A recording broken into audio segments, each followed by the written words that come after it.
घोषणा करने वाला अच्छा हो तब तो वो घोषणा अच्छी हो, है? घोषणा करने वाला कैसा है?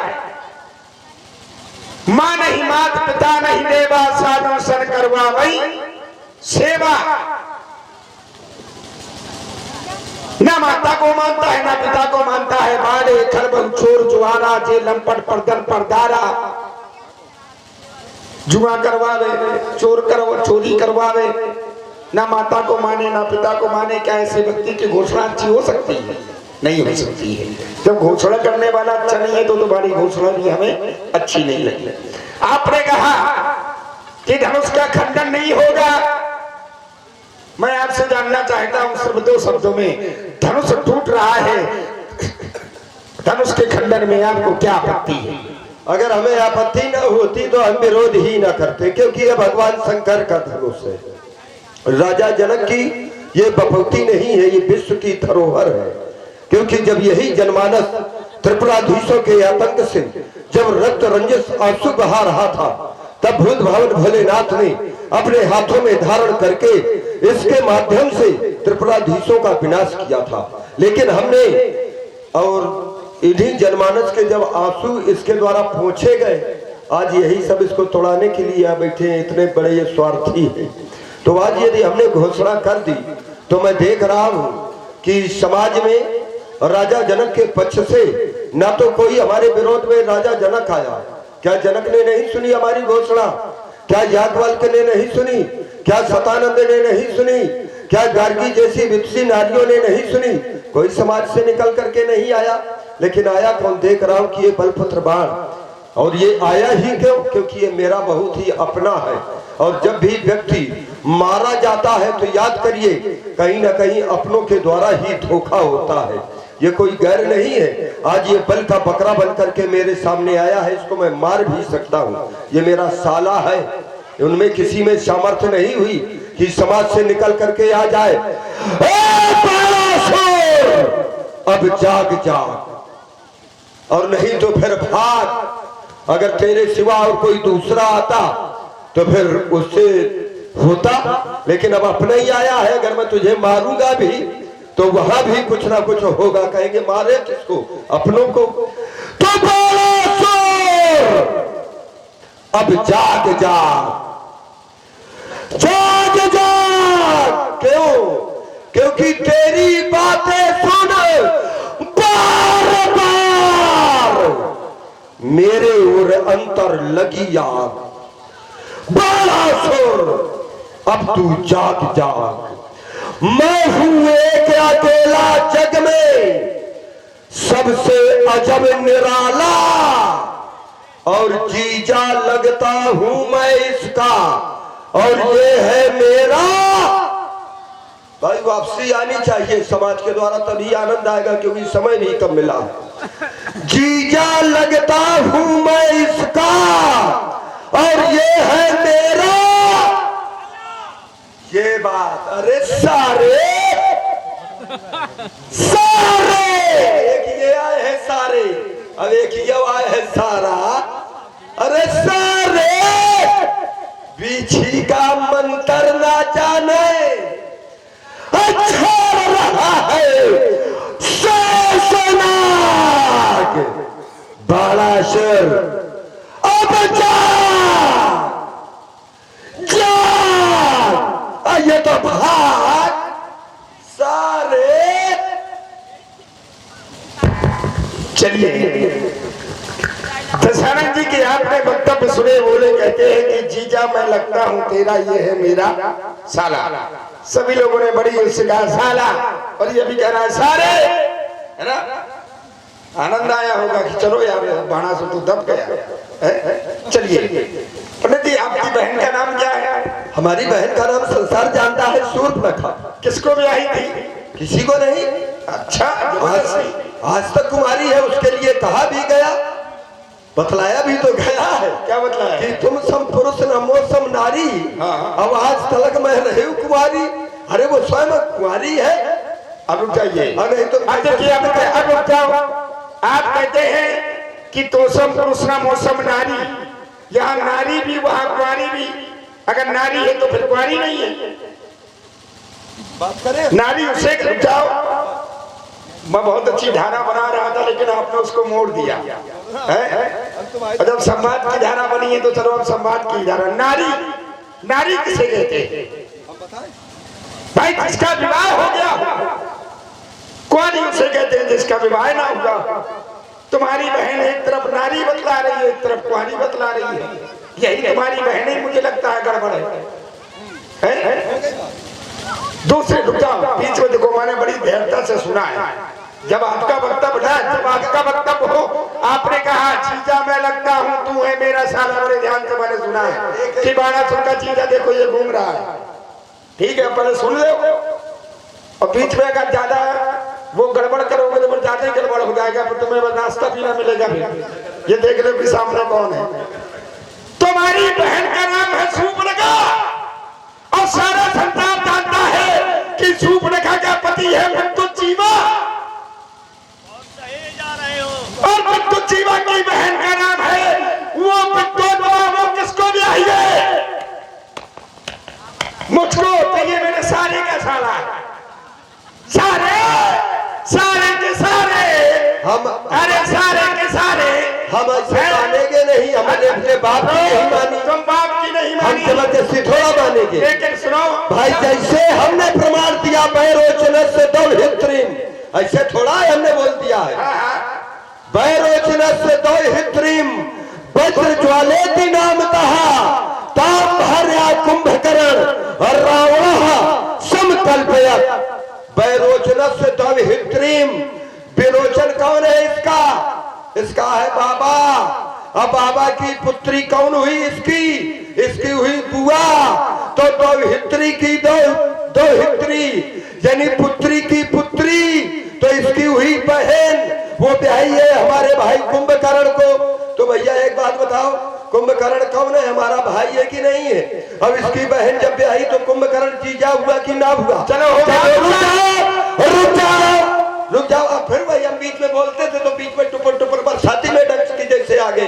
अब थोड़ा जैसे हमने धैर्य धारण किया, यही तो हो जाता है कर्म बिगाड़ने का। अच्छा, तुमने कहा, अब मैं तो जीजा हूं, मैंने प्रमाण दे दिया।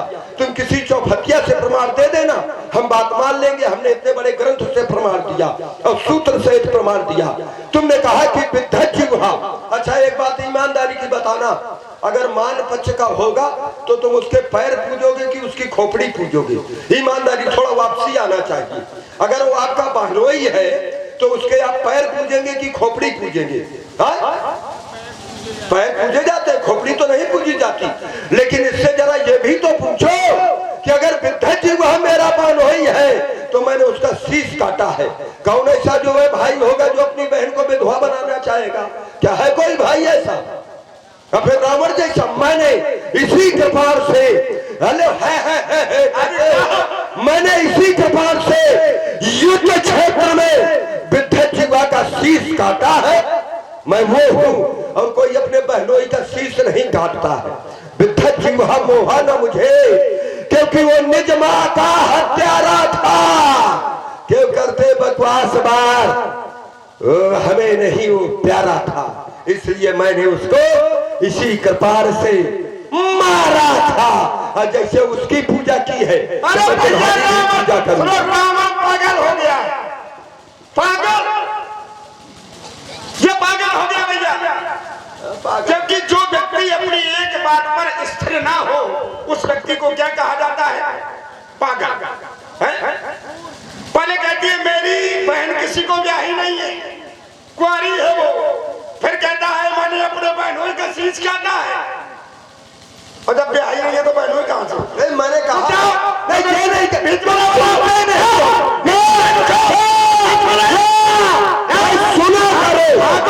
सुना करो, ऐसे नहीं कि अगर गोबर और मिट्टी हमारे ऊपर उड़े, जरा सुना करो। सागर में सब मोती नहीं, कुछ घोंगे भी होते हैं, और पंडितों में सब पंडित नहीं, कुछ पोंगे भी होते हैं। ज्यादा नहीं, पहले सामने देखो कौन है। अगर अगर कुंवारी थी सूर्पनखा तो फिर उसको पुत्र कैसे पैदा हुआ? कोई प्रमाण दे। अरे रुक जाओ, प्रमाण, अरे जबरदस्ती प्रमाण नहीं। सुनो, हम ऐसे हाँ, तुम नहीं मानोगे, तुम तो किसी की नहीं मानते, माँ नहीं मान, पिता नहीं देवा, जब तुम माता पिता की नहीं मानते तो तुम किसकी मानोगे?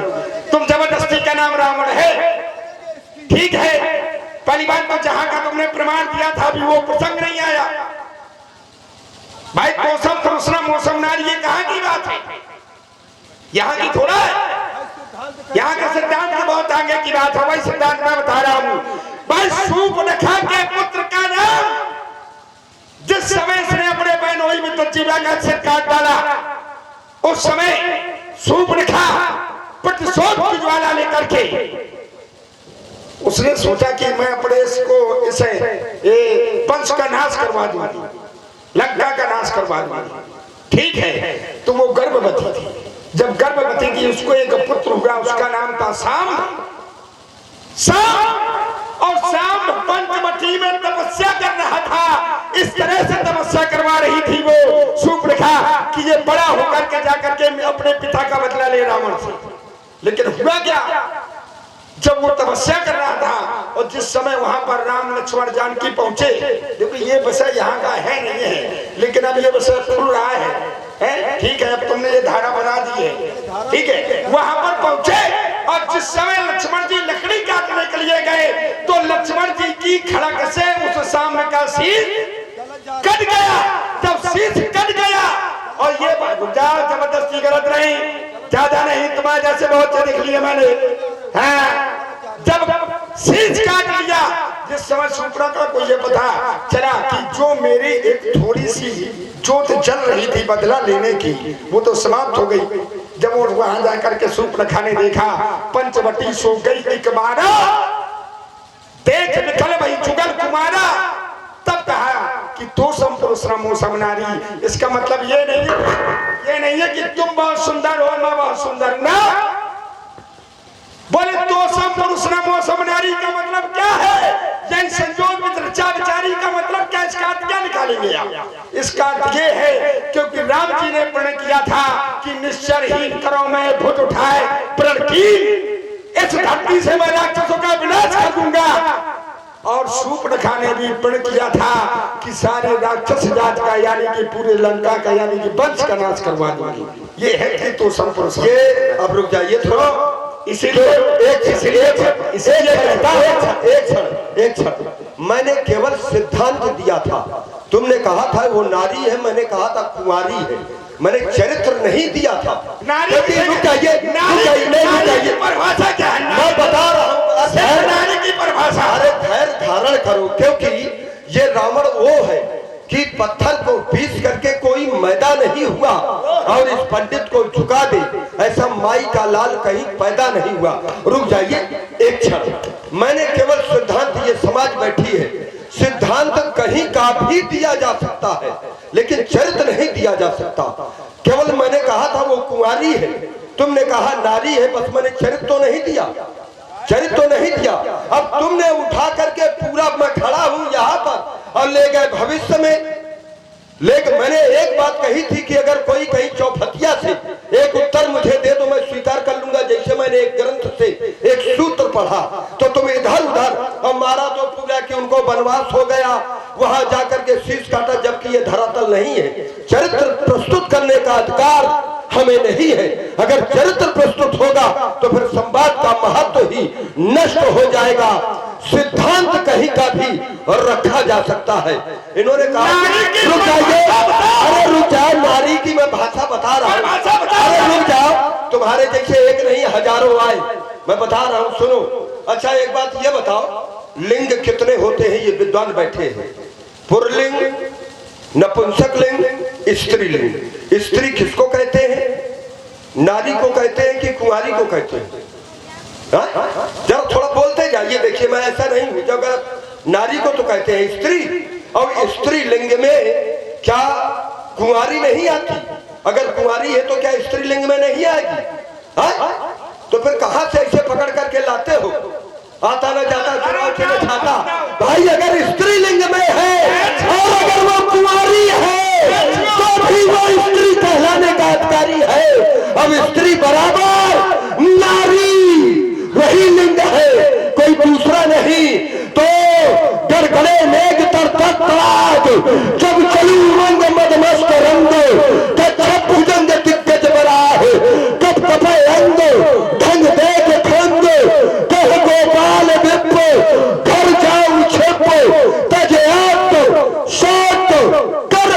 भंग।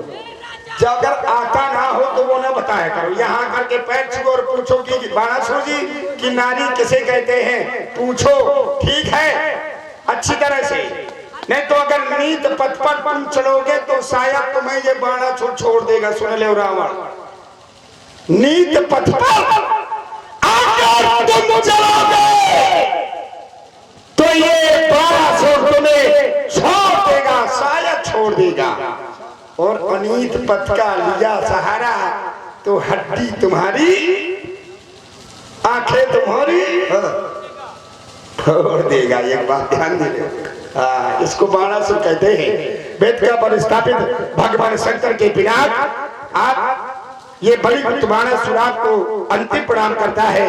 हेज को अंतिम प्रणाम, हेज को अंतिम प्रणाम, क्योंकि समय नहीं है। अरे सारे, अरे रुक जाओ, सारे के सारे देखो, ये ना कहो भगेड़ू, क्योंकि समय भी देखना है। कमेटी के यहाँ से हमें संकेत भी मिल गया, क्योंकि हमारा तुम्हारा सुना। अरे भाग जा सारे, भाग जा भगोड़ू। एक बार जयकारा लगाएंगे, उठाओ दोनों हाथ, सभी लोग दोनों हाथ उठाइए, उठाओ हाथ, अरे उठाओ दादा हाथ, उठाओ सभी लोग। ये बात तो कहे डाले अब किया साल में हाथ डाले, उठा रजैया को छोड़ करके रमैया की रामलीला देखो। उठाओ दोनों हाथ ऐसे, बजा जोर से ताली एक बार, बोलो शंकर भगवान की। और जितनी भरी हो तो मिथिला से बाहर खड़ा हूं मैं। अरे सारे, जैसे निपटना हो तो निपट लेना। अरे सारे, जीजा अगर सारे से लड़ेगा तो बताओ करेगा क्या? अगर मैं तुझे मारूंगा भी तो उसमें अपनापन ही नष्ट होगा। भूत भवन भोलेनाथ के पिनाक तब समय सूचक यंत्र मुझे विवश कर रहा है। मैं यहाँ पर उस परमात्मा से मिलने के लिए आया था, क्योंकि वो परमात्मा कहीं न कहीं मानव के रूप में बैठा हुआ है। और मैं चाहता हूँ कि आपका उद्धार होना भी अति आवश्यक है, क्योंकि सबसे पहले जब आपका उद्धार होगा तभी तो बाद में इस रावण का उद्धार होगा। अगर आपका उद्धार नहीं हो पाया तो फिर रावण का उद्धार कभी भी होने वाला नहीं है। तो मेरी आपसे एक प्रार्थना है, प्रार्थना ये है कि मैंने यत्र तत्र जितने भी राक्षस थे सब राक्षसों को एकत्रित किया, और एकत्रित करने के बाद मैं उनका राजा बन बैठा। तो एक राजा का एक कर्तव्य ये बनता है कि सबसे पहले वो प्रजा का कल्याण कराए और उसके बाद स्वयं अपने कल्याण की सोचे। तो मेरी आपसे एक प्रार्थना है कि आप उस परमपिता परमेश्वर के कर कमलों में जाकर के दो भागों में परिणत होते हुए उस परमात्मा को और भी शक्तिमान बना देना, जिससे कि आगे आने वाले समय में मैं एक एक राक्षस को युद्ध क्षेत्र में उस परमात्मा के सामने भेज करके उसके द्वारा मैं परम पद को प्राप्त करा सकूं, और बाद में मैं स्वयं अपने पूरे परिवार के सहित युद्ध क्षेत्र में परमात्मा के हाथों के द्वारा मोक्ष को प्राप्त कर सकूं। बस यही आपसे मेरी प्रार्थना है। हे अजगो अंतिम प्रणाम, हे अजगो अंतिम प्रणाम। एक बार सभासदों उच्च स्वर से जय घोष कर दो, बोले शंकर भगवान की।